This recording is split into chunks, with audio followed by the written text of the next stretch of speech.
So welcome to my sugarcane reflections.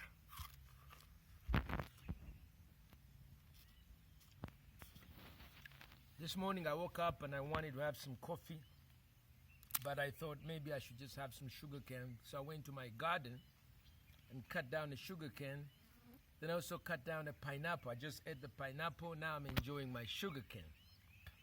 But as I'm eating my sugarcane, I'm reflecting on a couple of things that are going on in our world. It's August. It's the 8th month. We're about to finish the year. And this is the COVIDian year. It's been reflected by tremendous changes.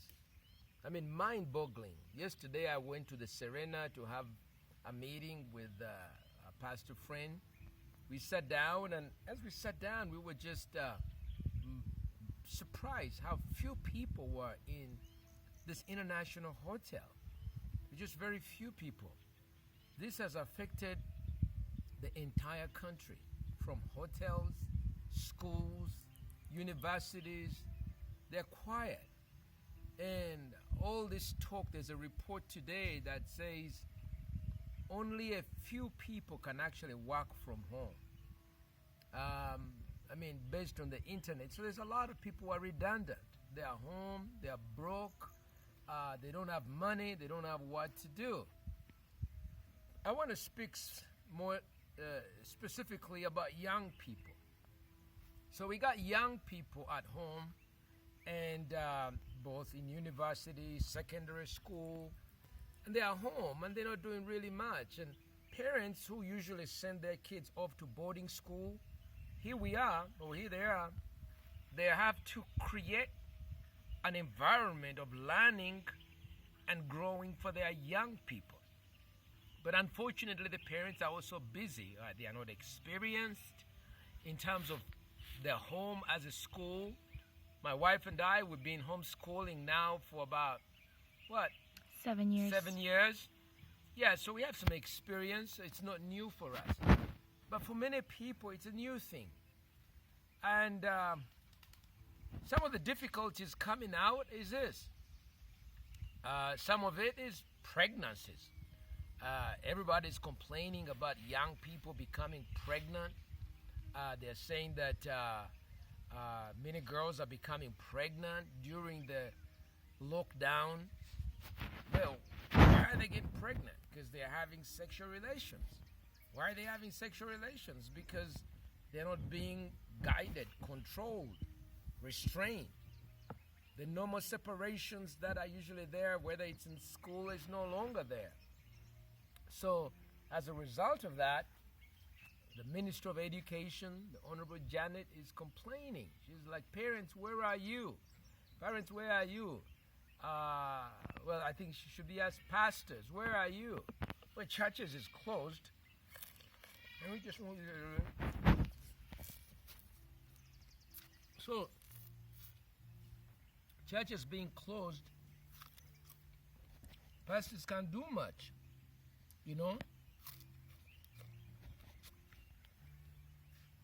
But we have a problem. What do we do with our young people that are home that are really not doing much? We got publications, newspapers trying to get them to study, but they're not doing that. I want to share with you one thing is they're watching television. And what are they watching on television? I think it will help you to understand why people are getting pregnant. Why? Well, from Cardi B, from Spice Diana, Joan Black, and every music video that they see at 10 in the morning, lunch hour, 5 p.m., after hour, it's all the same. The script is all the same. Boy meets girl, they're out on the swimming pool, they're in the bed already, and they're having a great party, they're driving fast cars, they're on the speedboats, they're flying on planes. We never see them do work. We never see them study. It's song after song after song. It's the same pattern. Okay? And so with this idea, I talked about this earlier when I talked about the party after party generation.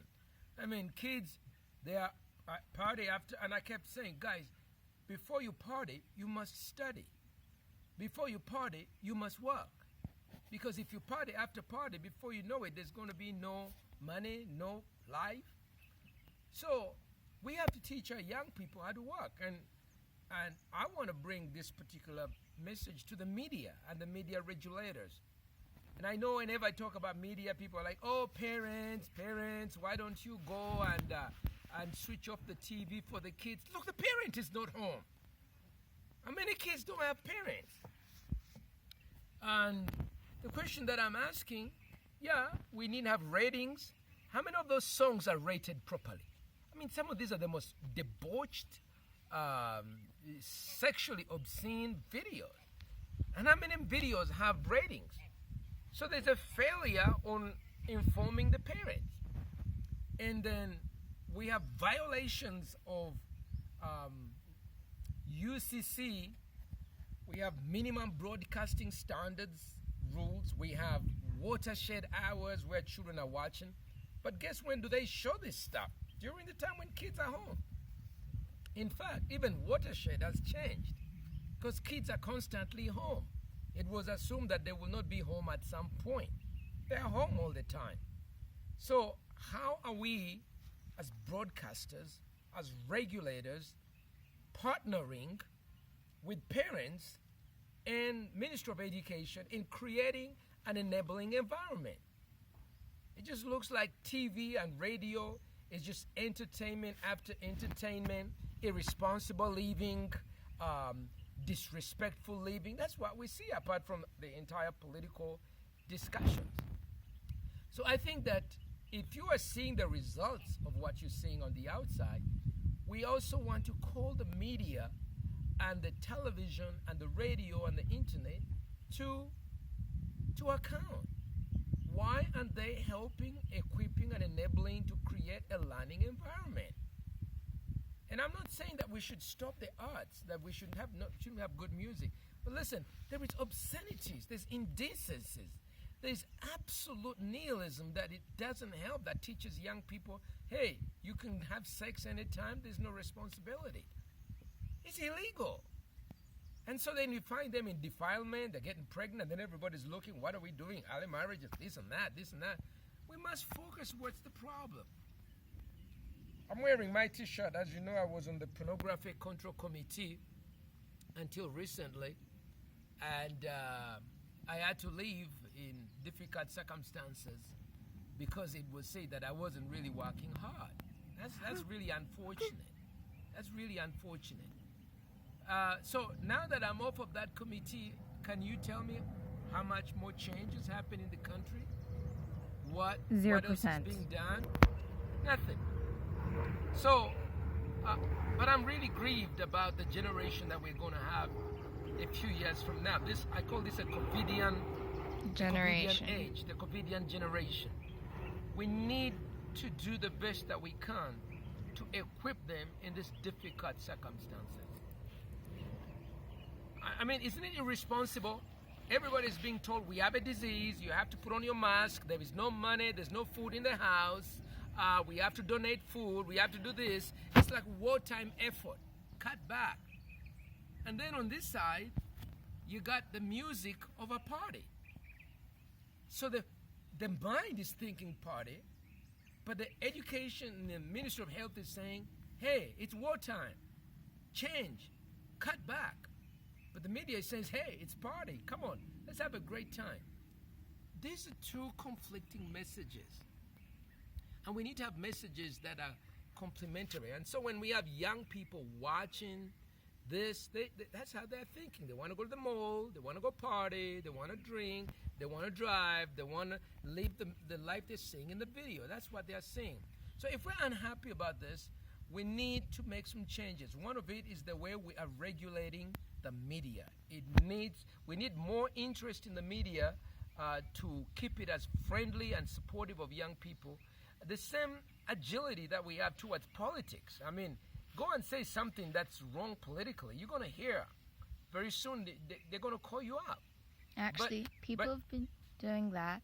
Like, they have these things called the KidTube, where they get YouTube and you're not allowed to watch anything except from what your parent has chosen from you. Well, that's good. But we need more of that in our television, because most people don't have access to internet. Most people in Uganda, they have access to radio FM, and they have access to television. Go TV. So that's what's going on there.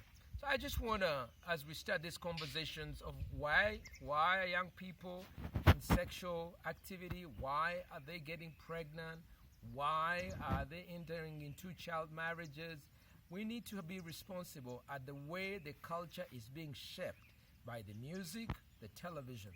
As Plato said, music bypasses the subconscious. It goes straight to the psyche of man.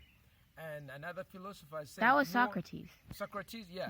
And then they also say, if you want to know what the next generation is going to be like, listen to their music today. Because they're going to be what they're listening to. So that's what I had to share with you. Thank you so much for joining me.